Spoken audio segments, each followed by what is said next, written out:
Good morning guys! So pupunta kami ngayon sa DFA pero dun kami sa Asiana kasi doon yung schedule namin dahil yun yung pinaka maaga na may sked na January. So babalik kami kasi nga last time wala akong dalang anything na mga like marriage contract or certificate, mga ganyan ba guys. So pabalik talaga kami, pero okay lang din. Ngayon kompleto na ako guys, kompleto na, even yung school ID niya.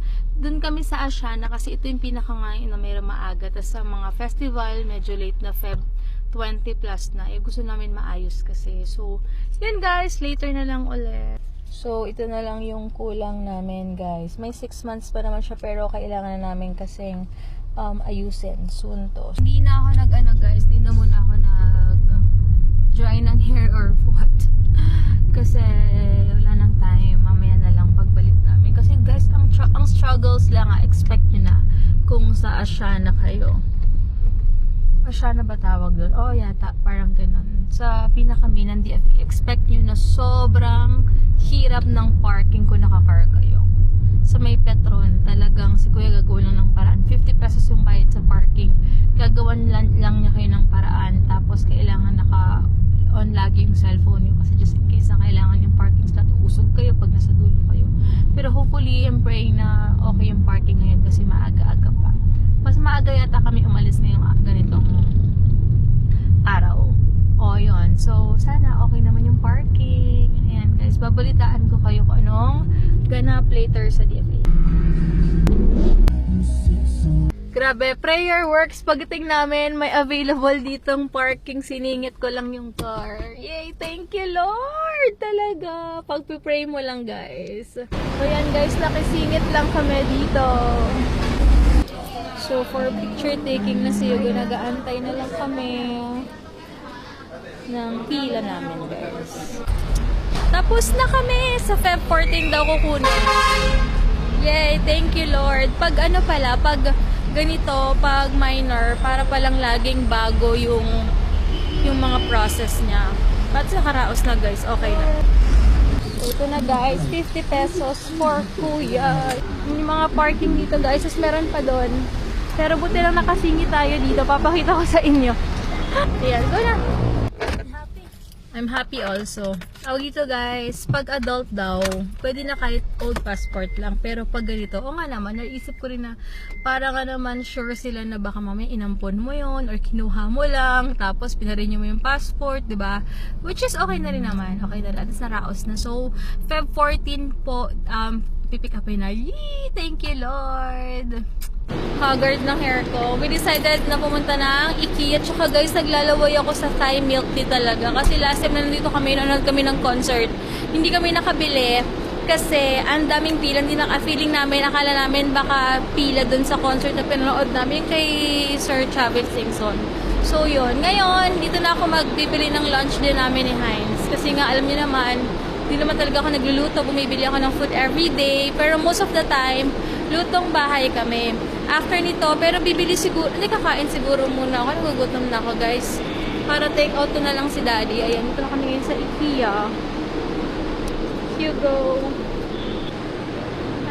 Masarap kasi yung ano ni Dam, yung food nila dito guys. Tsaka healthy-healthyhan.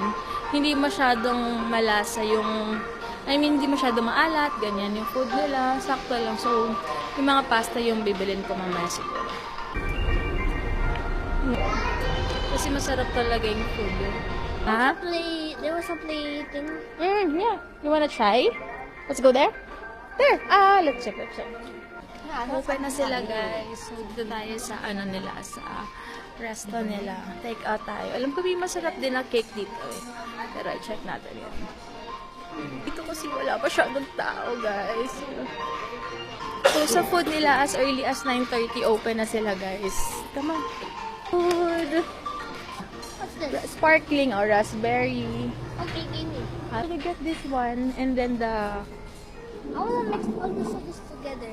Huh? No, you can't. Oh, hold it. I can. I saw. Where's the...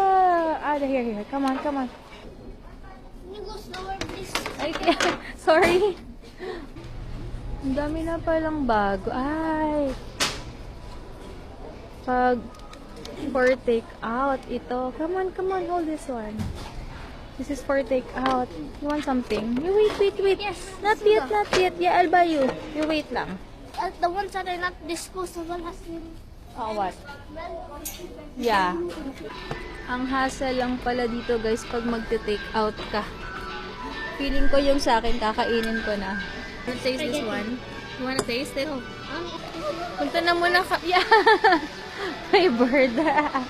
Punta na kami ngayon, guys, sa... Ay, saan ba exit? Ay, priority. Ito. Punta na kami ngayon sa... MOA. Bili lang ko ng milk tea tapos. Yung Thai milk tea. Tapos, okay na. Gusto kami. What? You should make a thing on your videos. Like what? Buti na lang, guys, meron na dito ang connected sila sa SM na. So, di na kami mahihirapan. Ang taki ko lang pupuntahan dito is yung Thai milk tea. Yun lang naman talaga, guys. Yun lang. Oh, may makulat na bata. Laway na laway ako doon, guys. Napabili ako nito. Wala akong lagayan ng bag. Pero 30 pesos din pala to. Kaloka. Ikaw! So niya, oh no. No, I will not buy clothes here. It's because the clothes here are so expensive. I will not buy clothes here. We have that in the house, right? Kala niya madadistract ako ng mga nito, ah. Nagbibenta kaya ako ng damit. There's no battery. Dito na kami ngayon sa may food court. Ito na naman yung pupuntahan namin dito. Tapos alis na rin kami kasi mamaya may live ako, guys. What? Super We're gonna what? I don't know. I don't know. See the fireworks? Fireworks! You said it's Chinese. Gusto talaga yung Thai tea dito. Hindi talaga siya sobrang ano kasi matamis ng sobra. As in, tea na tea talaga. Ikaw talaga! Gosh. Go. Just 10 slides only. Why? Then we need to go. Why is it limited? Bigla akong naligaw, guys.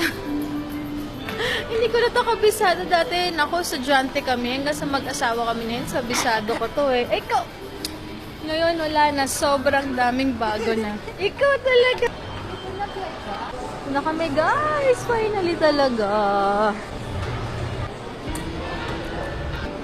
Hello ko dito sa IKEA, guys. Medyo magulo yung sa parking nila. Kailangan pala, wala silang malaking signage na pay dito magpabayad or what. Palabas na sana ako, kala ko parang meron silang doon, kaya lang wala pala. Nakakaloka.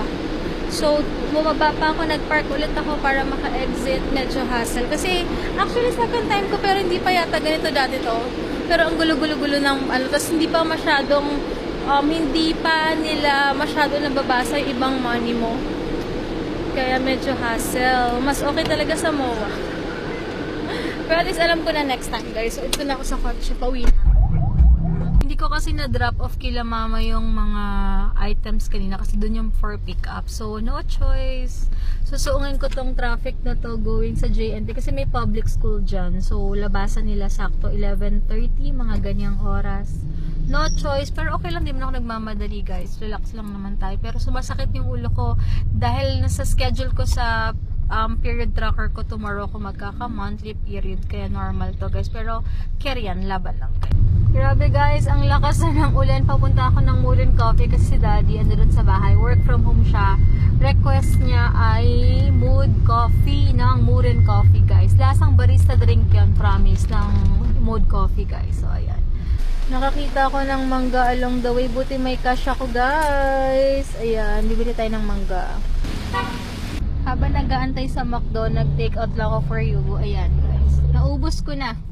Nagpasuyo na lang ako kay Shai ng tawag dito ng coffee para kasi umuulan nila naman ang tangi kong kailangan. Hintay ko lang siya, guys. Tapos uwi na rin ako. Grabe, nakakaloka yung jeep kanina. May 8 seconds pa. Gumaw na siya. Minsan talaga, Lord, tinetest talaga ni Lord yung patience ko.